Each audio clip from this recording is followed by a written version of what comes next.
My guest right now is Commander Mike Zullo, Lieutenant Mike Zullo, who works for the he answers only to Sheriff Joe Arpaio, America's toughest sheriff, the Maricopa County Sheriff's Office, particularly in this investigation of this fraudulent birth certificate, the only identifying document that Barack Obama has ever proffered to the nation. Mike Zullo, are you with us?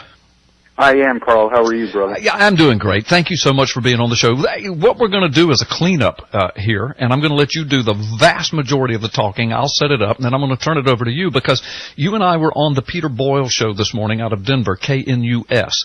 The reason we were, and most folks listening to this segment know exactly what's going on, but of course we get new listeners all the time, and some people who don't know this story, and this is important. What you're going to hear Mike Zullo say is really, really important concerning what he's doing and this upcoming conference that wherein all of his information is going to be revealed to the world. And it's astounding. The word we have used is earth-shattering and universe-shattering, etc. But the bottom line is, I had been listening to Peter Boyles' show, or portions of it, and listening to this plethora of people coming on, speculating about the case and speculating about what they were calling evidence. Colonel Lawrence Sellin retired. He was coming on doing that. A guy named Brian Riley, Mike Zullo will tell you all about Brian Riley, coming on speculating. Other people.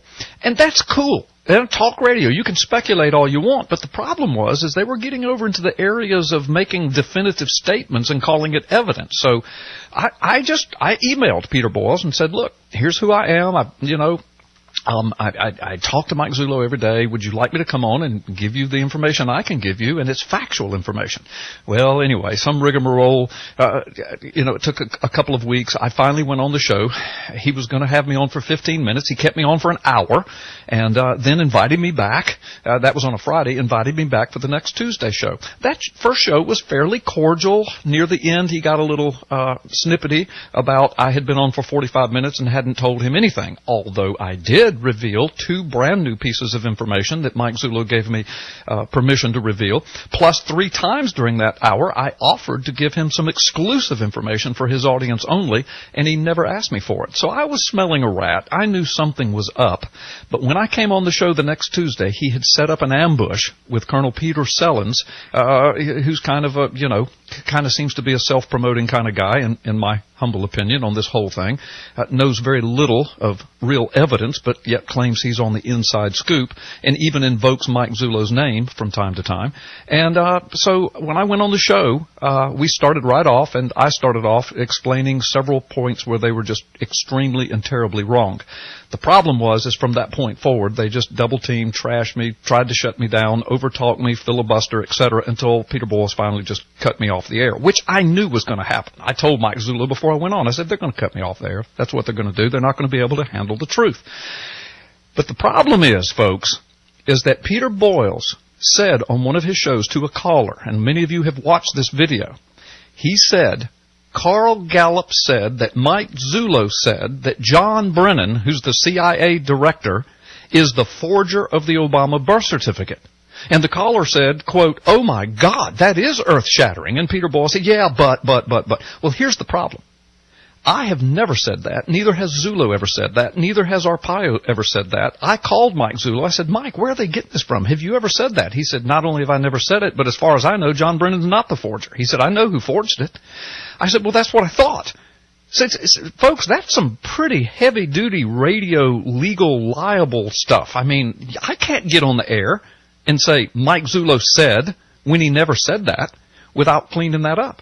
So the bottom line is some emails were sent to the station, the legal department from Zullo, Maricopa County, etc., saying, look, you got to clean this up.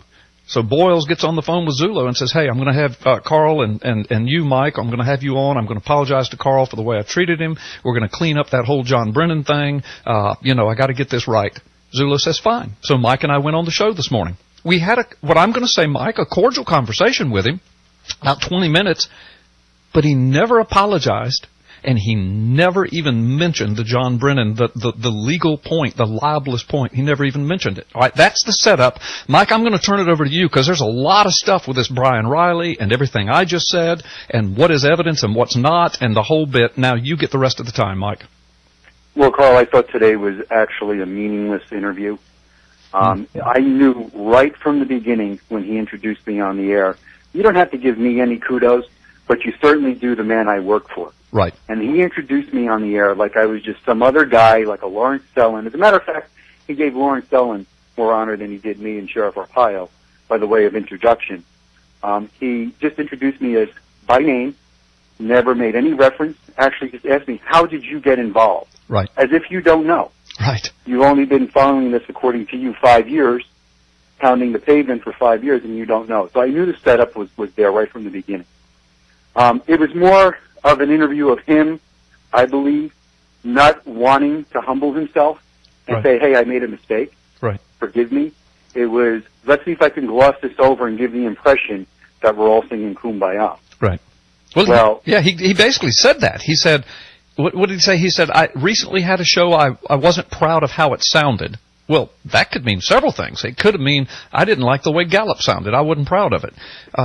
And then he said, but we're all on the same page here, and I just want to make that clear. Well, that's not an apology, and you and I are not on the same page with him in everything, and he never dealt with the John Brennan legality, the potentially liable situation. Well, I mean, that comment that he made, that he had the inability to recall making only 45 minutes earlier, was, to me, almost devastating. First of all, I would never publicly go out there and make an accusation like that. That would be done from the Sheriff of Maricopa County. I'm going to tell you straight up, that never occurred. He is not involved that we know of, and we would never say anything of the sort. Right. So that kind of information he got, because the show is really what it is. It's a bunch of guys sitting around a table that should be wearing house dresses, put their hair up in curlers, and eating bonbons. Right. And speculating. Table. Yeah, and speculating. Table. Right. Exactly. It's pure speculation. There is nothing new under the sun on his show for the past 2 years. Right. And the other amazing thing to me is if he truly was what he represents as someone who is on top of this and fighting for this, I've never gotten a call from him in 2 years asking me to go back on his radio show. Right, right. Never even gotten a call to say, hey, could you tell me what's going on? Right. Nothing. And one of the things that he did when I was on the show, he continually questioned my connection to you as though I were just lying when I said, look, I talk to Zullo almost every day. And sometimes it's for 10 minutes, sometimes it's for an hour. And then, no, you don't. Who are you? What are you? That kind of stuff. Well, Carl, I personally have a couple different views on this. Some, we'll talk about privately, but I think he has an issue with you as an issue of your occupation. Yeah. I think he has an issue with your belief. That may be. And I think he just really wants to prove you to be a liar. Right. And I think that was pretty evident, too, with his second guest that he had on, Brian Riley. I mean, there is a whole backstory to Brian Riley. Well, tell us the backstory. Well, Brian Riley was on the board of the Surprise Tea Party when they came to Sheriff Arpaio and asked him to look into it. Brian Riley had the idea to bring Jerry Corsi. That's Brian Riley's claim to fame and only claim to fame in this whole episode. Mr. Riley, though, has a unique ability. He can't get along with anybody. Mm-hmm. Mr. Riley was a very destructive, divisive force in the Tea Party. We were getting complaints. My phone was ringing from them, not knowing what to do with him.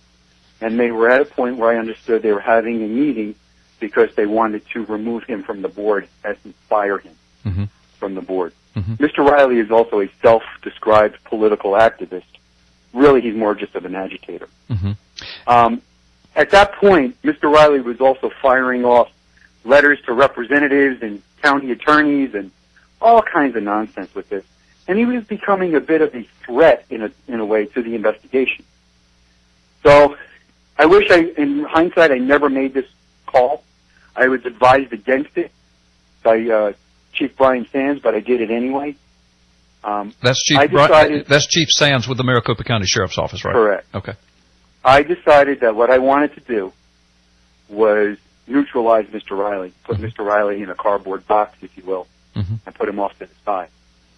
So what I advocated to do was to make him a member of our organization, keep him at the most basic level where he can't really do anything, and in return, have him voluntarily surrender his boardship. That way it stops the destruction of that organization and cease his political activity.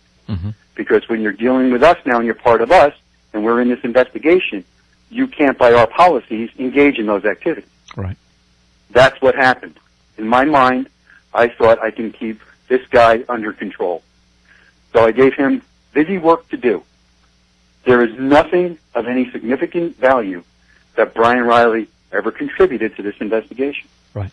There is no information that Brian Riley gave that's ever been utilized to any extent in this investigation. Mr. Riley did accompany me on a couple trips that I had to make out of state, where I elected to drive rather than fly for TSA reasons, and he did accompany me to those, but those were innocuous. Right. So there was nothing I had to worry about. So I selected what Mr. Riley was going to get. As a matter of fact, Mr. Riley was on some internet talk show, and he even said that he was kept in the dark. Right. And he was. But he appears on Peter Boyles' show as some kind of an expert, and Peter treats him that way, as some kind of an expert, basically exalting Riley, who knows nothing, and trashing you and trashing me and those of us who do know what's going on. You know, the only thing I could say is it was like this was the second coming. No. I mean, he walked on the scene and this guy was bowing down to him, lapping up everything that he was saying. This man was not vetted at all. Right. There's another instance with Mr. Riley that was very, very peculiar. We have an application process that you have to go through. Now, I was corresponding with Mr. Riley for a year while he was the Surprise Tea Party. And in that time, you know, you have a lot of conversations with people. You talk about what you did for a living, all that stuff. Well, when it came down for him to surrender his application, he calls me up and says, "Hey, I have to talk to you." Well, when you get that call, you know it's not good. Right. I said, "Look, I don't really have a time to meet you. Tell me what you need to tell me and fax over the application." He proceeds to tell me that he was a reserve police officer in a county, or excuse me, in a town around the Seattle, Washington area, I believe in the early 90s, and was terminated from that position.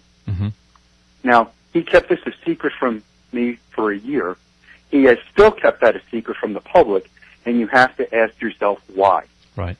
Well, now, there is a bigger story here. I'm just not going to say it yet.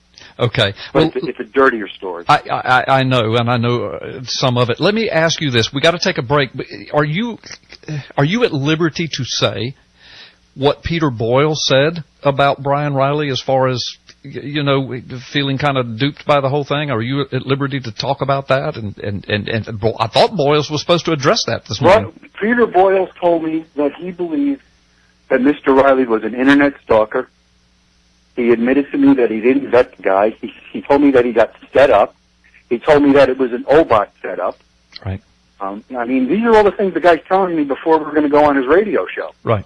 And I said to him, I said, look, if you make this right, I'm willing to let bygones be bygones, but this guy Riley was slanderous, defamatory, you name it, he was. Right. So that was supposed to take place on that interview today, and none of that happened. Surprise, surprise. Hey, Mike, let's take a quick time out so we'll have time on the other side, because I still want to address this John Brennan thing and what was said and who said it and why this is so potentially big legally. And he had a chance, Boyles had a chance to clean it all up this morning, and he never mentioned it. Folks, you're listening to Freedom Friday. My guest this afternoon, Lieutenant Mike Zullo, works right under Sheriff Joe Arpaio on the Obama fraud case. We'll be right back after this timeout. All right, welcome back, Gulf Coast. Welcome back, America. So glad you're with us this afternoon. My guest is Lieutenant Mike Zullo with Maricopa County Sheriff's Office Obama Fraud Investigation Cold Case Posse Commander. Mike Zullo, listen, I've got several things I want to hit, but first we left talking about Brian Riley, this guy that was on the Cold Case Posse for a while but was just causing all kinds of havoc. 8 weeks, Charles, he was on. I'm sorry? 8 weeks. Do what? 8 weeks, a big 8 weeks. 8 weeks. But then, yeah. Didn't he kind of find out that you were getting ready to fire him, and what happened from there? Well, he started to have these same kind of relational issues as he was going through his basic training. And he leveled some accusations against the training instructor that I personally had to investigate now for 20 hours And when push came to shove, I had Mr. Riley write it in a report, and I asked him, are you sure this person said A, B, C, D, E, F, and G? He insisted. When it was over, after pressing him for about 3 or 4 hours, he finally confessed that, no, that person didn't say that, but that's what they meant. Oh, gosh. So Okay. it was this problem of, it's not what you're saying, it's what I want to hear. Right. So we had some other instances with him where this was a problem, and he was counseled about that. At that point in time, I told him, I don't have time for this. All right. And I said to him, Brian, if you can't straighten this up, I am personally going to recommend you for termination. Right. Because this kind of behavior and these kind of allegations cannot stand. Right. That's when he quit. He gives this whole other reason for quitting. It's absolutely false. He got mad and he took his toys home. Right. Here's what he does. About 3 or 4 months later, he tries to backdoor his way in, and he goes has a meeting with Sheriff Arpaio, asking for his badge back. Obviously, Sheriff contacts me. I'm like, Sheriff, you can do what you want to do with him, but he will never set foot in my doors. I said, as a matter of fact, if you want to put him here, that's your prerogative. You can let him run this, and I'll quit. Right. I won't deal with him. Right. Subsequently, he never got a badge. Right. He got mad again, and now he's gone scorched earth against the sheriff. Right. And this is the guy that Peter Boyles uses as an expert while trashing you and me. Right. And this is a guy who, after that, was on the board of Wake Up America. I think it lasted about 4 months. Right. He was a precinct commander for the Republican Party. I think that lasted 3 months. I mean, nowhere does this guy go. Does he fit in, or can he stay anywhere? Right. But the bigger problem is, you got fired from a non-paying police job. Right. And you're going to sit here and tell me, first off, you don't understand how the transfer of authority works? Right. You're going to understand that you don't have to be certified to perform law enforcement functions once you're given that authority? You're going to try to convince people that the only way you can do this is to be, quote, certified? He doesn't understand what it means. He doesn't understand the implications. Right. But then to conceal the fact that you were, at any point in time, conceal the fact that you were, tells you there's a bigger story. And there is a bigger story. I'm just going to hold that close to the vest until I need it. Right, right. Okay. All right. Well, listen, we've only got 3 or 4 or 5 minutes left, so there's 2 things I want to address. So let's get the most important one first. People are going to want to hear from your mouth just some kind of little update on where you are and what's going on. And I know you're not going to name dates for conferences, but just tell people what you want them to know about the fluidity of this case and the fact that, you know, it's still going on. You haven't given up. It's bigger than ever, et cetera. You speak your words. You know, Carl, this has morphed into something that no one ever expected. You have to think of it, a good friend of mine put it like this, it's like a locomotive pulling a caboose. Yeah. One is pulling the other. They are working in tandem, although they are separate, and I know that's hard to understand. Right. But they are. And every time we get close to something, we end up discovering something else, and it keeps to prolong this. We are hoping that we are getting close to finally putting a ribbon on it, but I don't know if that's going to happen. But, Carl, I want to say one thing. I don't even know if I'm going to have the time. We were accused on Peter Boyles' show of crying wolf. Mm-hmm. I want your audience to understand there were 3 separate occasions that we thought something big was going to happen. Right. And I'm going to tell you what they were. About 2 years ago, outgoing Congressman Joe Walsh pledged to us that he was going to take my information, he was going to go on the floor of Congress, of the House, and he was going to ask it to be entered into the congressional record and demand an investigation. Right. I worked feverishly. Joel Gilbert actually brought Walsh to us feverishly over Christmas. You could ask my wife. I didn't even see Christmas that year or New Year's, trying to get this thing done for this guy. And when it came time to do it, he didn't do it. Right. He gave up his seat and he walked away. Right. You got 1 That minute. was the first time we thought something big was going to be. Then we had Steve Stockman. Steve Stockman, you and I met in CPAC. He said the same thing. Let's do it. Let's do it. Let's do it. When it came time to do it, Steve Stockman went dark. Right. So those are 2 times that we believe something was going to happen. Ed, don't forget Congressman Jeff Miller, who said that... Well, Jeff Miller was a whole other issue. Yeah. So, okay, let's make it 3 times. Any time we have told you something big was going to happen is because we truly believed it. These We congressmen. were counting on these people, and if they change direction, there's nothing we can do about that. Right. So I just want to let your audience know, it's by your graciousness that they're even hearing what's going on in this investigation. Well, thank We're you. trying to keep them informed. But if you want to run this game with us, if you want to run this race, You're going to have to be big boys and girls and roll with the punches that we have to roll with. Right.